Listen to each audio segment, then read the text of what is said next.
સુરત જિલ્લા ક્રિકેટ એસોસિએશનના પ્રમુખ અને શહેરના જાણીતા વ્યક્તિ કનૈયા કોન્ટ્રાક્ટરની આર્થિક ગુના નિવારણ ઇકોસેલ દ્વારા આજે કરોડો રૂપિયાની ઠગાઈ અને વિશ્વાસઘાતના કેસમાં ધરપકડ કરવામાં આવી છે। તેમના સગા સંબંધીઓ સાથે આચરવામાં આવેલી ઠગાઈ અને પદનો દુરુપયોગ કરવાના આક્ષેપોએ ખળભળાટ મચાવ્યો છે।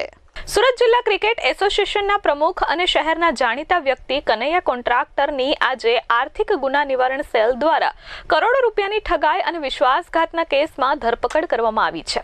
તેમના દ્વારા સગા સંબંધીઓ સાથે આચરવામાં આવેલી છેતરપિંડી અને પદનો દુરુપયોગ કરવાના આક્ષેપોએ ખળભળાટ મચાવ્યો છે। કેસની વિગત અનુસાર આરોપી કનૈયા કોન્ટ્રાક્ટરે તેમના સગા ભાઈ સ્વર્ગસ્થ હેમંતભાઈ અને ભાભી નૈનાબેન કોન્ટ્રાક્ટરના નામે રહેલી પેઢીની મિલકતોના બોગસ પાવર ઓફ એટર્ની બનાવ્યા હતા।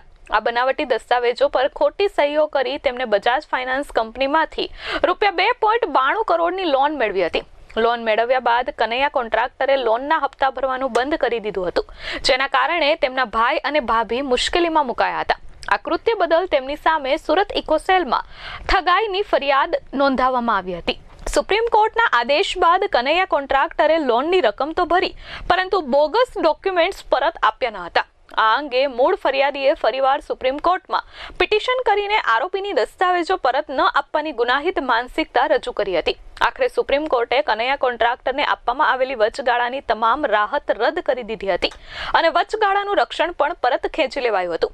સાથે જ અન્ય કોઈ કોર્ટમાં કરાયેલી અરજીઓને પણ ખારીજ કરવાનો હુકમ કરાયો હતો।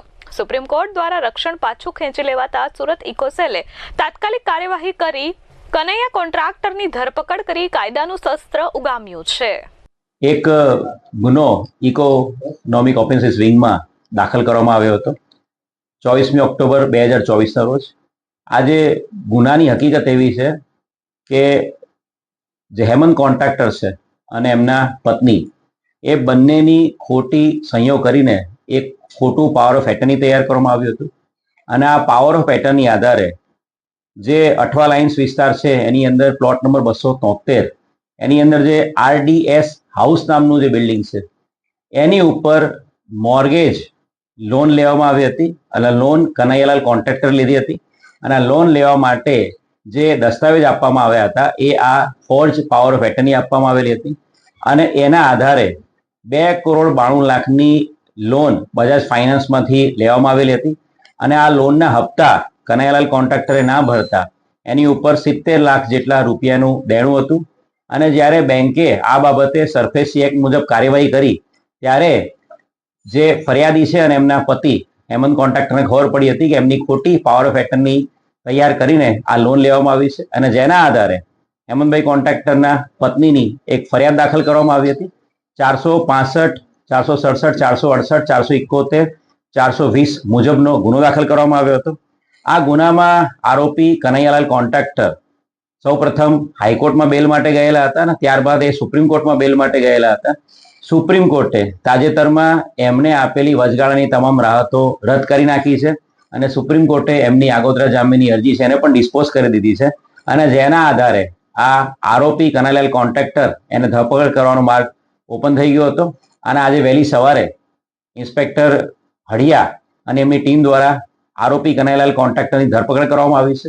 આ આરોપીના વિધિવત અટક કર્યા બાદ આજે એની રિમાન્ડની પણ કાર્યવાહી કરવામાં આવશે અને જે પાવર ઓફ એટર્ની બજાજ ફાઇનાન્સમાં રજૂ થયેલી હતી એની ઓરિજિનલ દસ્તાવેજો અને અન્ય પુરાવાઓ એકત્રિત કરવાની હાલ કાર્યવાહી ચાલુમાં છે।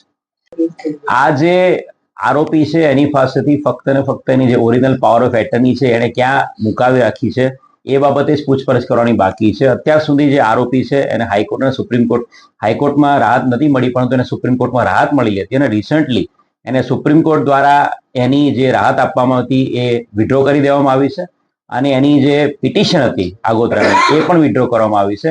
એટલે વિધિવત આરોપીની ધરપકડ કરવામાં આવી છે અને ધરપકડ કર્યા બાદ જે રજૂ કરેલી પાવર ઓફ એટર્ની હતી બજાજ ફાઇનાન્સમાં એની ઓરિજિનલ દસ્તાવેજો હાલ એની પાસેથી કબજે કરવાની કાર્યવાહી ચાલુ છે। Bureau report S24 news Surat.